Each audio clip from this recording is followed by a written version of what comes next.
Good job. Actually, recent days I trying to study a book through a blindfold. It can be easily stored in my brain.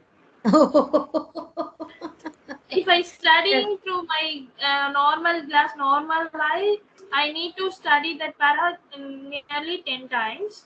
If I Uh-huh. study in the blindfold, I first time I read, it will be stored on the mind, and then two time only I revise that para. Wow. Permanently stored in the mind actually.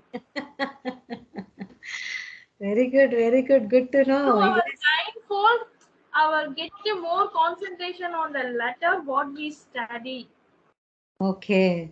And if we are using our normal eyes or normalness, we study as a lethargically, so we don't get a focus on the letters what we study, what is the concept we study. So through Okay. blindfold, we need to focus our concentration there, right? So Uh, we can easily store in our mind. very good. Yes, Ritika. You're true. You're right.